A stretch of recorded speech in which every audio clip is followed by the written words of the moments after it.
There was a really interesting conversation between Joe Rogan and Coleman Hughes on their podcast around Israel. Coleman previously has been, I think it's fair to say, a defender of Israeli military actions, but in general, he's a serious guy and he's willing to kind of hear things out and to debate. So him and Rogan kind of went at it around Israeli military conduct. Some revealing things here in the discussion. Let's take a listen. We'll react on the other side. There was one point where you were kind of saying it's almost as if the Jews are doing what was done to them. Well, as if it's genocide. I'm saying that when you're killing 30,000 innocent civilians in response to something that killed 1,200 innocent civilians, and you're continuing to bomb an area into oblivion, which is what it looks like when you're looking at Gaza, there's many people that have made the argument that that is at least the steps of genocide or a form of genocide. You're destroying thousands and thousands of people's homes and killing them. So when you say 30,000 civilians, it's not 30,000 civilians that have been killed, though. How many thousands have been killed? So according to Gaza Health Ministry, which is run by Hamas, the number they have is 32,000, but they don't distinguish between Hamas and civilians. How many members of Hamas are there? 40,000, something like that. I don't think the number is known, but it's tens of thousands. So Hamas says 32,000 people have been killed, civilians and soldiers. Israel says 13,000 soldiers have been killed by Israel.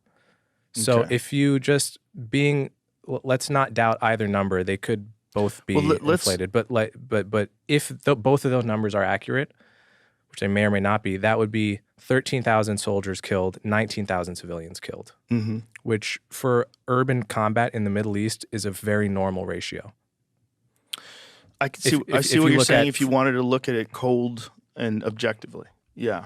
But I hope it doesn't come across cold because... But it's mostly women and children that are dying, that are dying because they're in a place where these terrorists are, right? I mean, it's not...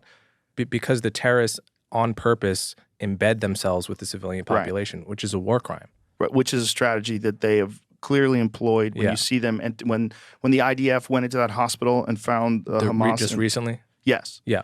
So it's real. It's not just a conspiracy theory. We know that that's real. But you're still talking about 20,000, whatever it is, of innocent people getting bombed into the Stone Age. So the accusation was that they were shooting people that were trying to get aid. Yes. Yeah. Yes. And you don't think that's the case? I think it's very unlikely. Is it possible? Yeah, it's possible. Absolutely. My assumption is that there is going to be war crimes in this war. Right. Because, and I know Kurt would probably say I'm doing the tragedy of war thing, but it's actually a legitimate point in every single war, even the just ones.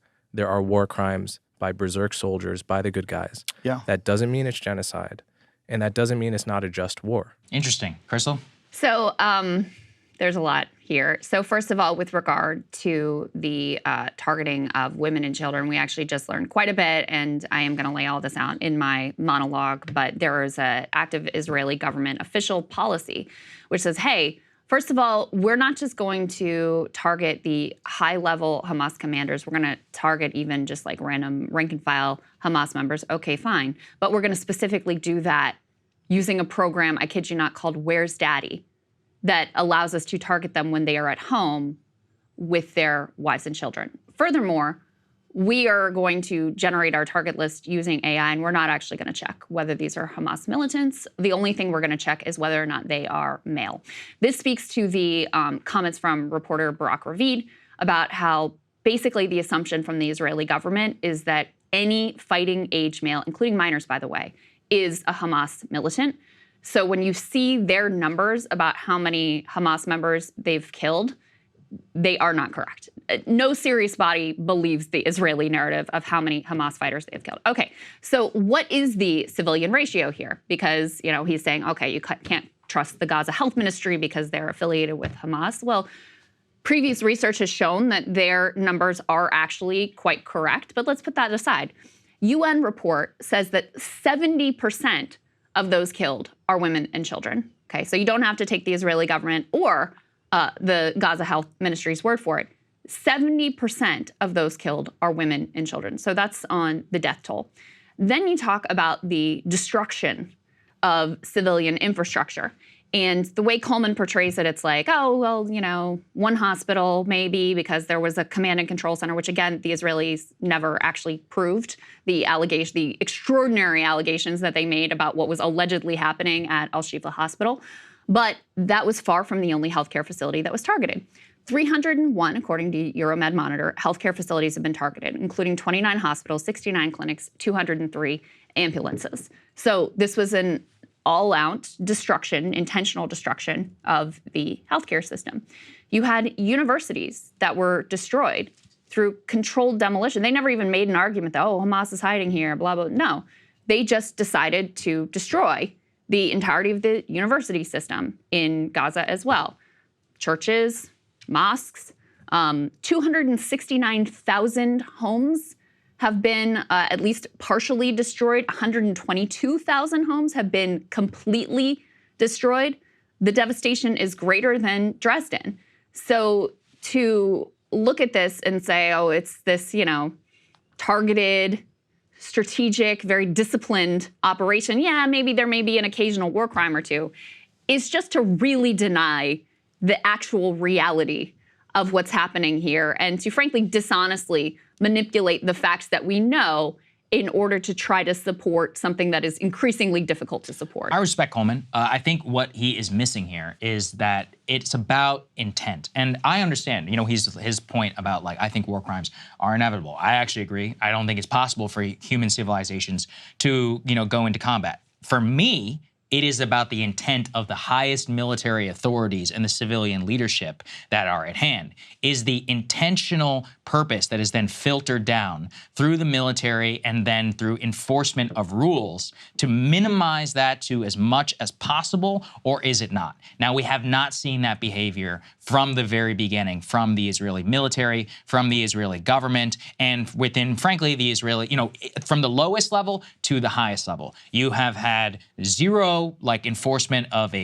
actual reasonable rules of engagement. You've seen very little actual military strategy for accomplishing their alleged end. You've seen collective punishment. You have seen basically a policy of indistinguishable rules of engagement employed against civilians versus militants. That's where it all comes to, I think, a reasonable picture of what this is and why people who can be, quote unquote, pro the ability to go to war, or even in a just war, can criticize that said policy in the age of precision-guided munitions, in the age of counterinsurgency and more. It is one thing, you know, to talk about bombing civilian populations from B-29s on Tokyo when there was a limited amount of military capacity. There was very, very difficult options that were to be changed. It's another when we're talking about non-peer-to-peer nations that are going to war with each other in the 21st century with the capacity to militarily occupy if they wanted, with the capacity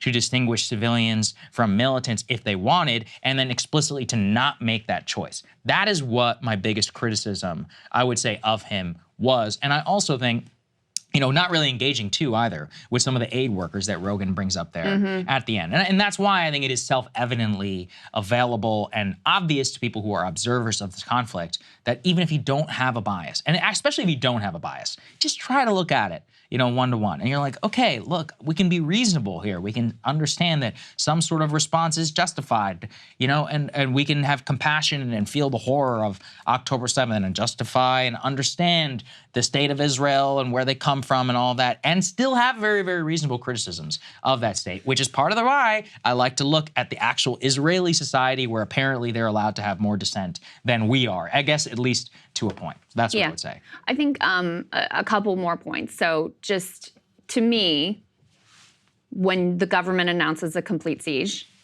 and now we see children and babies literally starving to death, from that point on, from the announcement of the complete siege, it becomes preposterous to say they're not targeting civilians. Like, to me, that's game over. Obviously they are. They just announced it. They said these are human animals. They're going to be treated as such. We're announcing a complete siege. How can you then argue, oh, they're not targeting civilians? It's preposterous. Also, they dropped indiscriminately 2,000-pound bunker buster bombs, which our own military said way too much in a urban fighting environment. on refugee camps to maybe, possibly get one Hamas militant, and you're killing hundreds of civilians. This is not defensible. In no context is this defensible. And this wasn't a whoopsie, we actually thought it was a whole Hamas brigade there or whatever. No, they intentionally dropped 2,000-pound bunker buster bombs on refugee camps.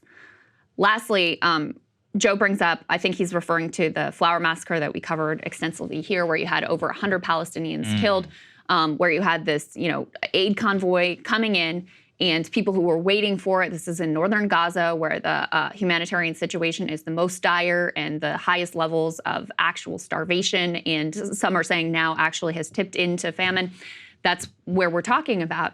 And remember, the Israeli military, their story was, oh, well, these Palestinians, they're just barbarians. They got out of control. They were stampeding each other. And then the truck may have even run some of them over. And we fired some warning shots, but that's it. That's all we did. The Palestinians said, and by the way, this isn't the only massacre that has happened in the context of Palestinians seeking aid. They said, no, the Israelis fired on us using tanks and also using guns. And, the people who were killed, overwhelmingly, it was from gunshot wounds. Okay, so you have two competing claims. How do you figure out which one is correct? Well, were most of the deaths caused from stampede, crushing injuries, or were they from gunshot wounds?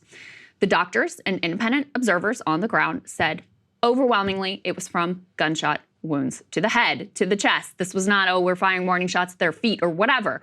So we do actually know what happened there. It is knowable because we have two competing stories, and the facts and reality match up much more closely with what the Palestinians said happened. So, and then again, to just sort of wave that one away as, oh, well, war crimes, they're going to happen. Maybe that was a war crime, I don't know.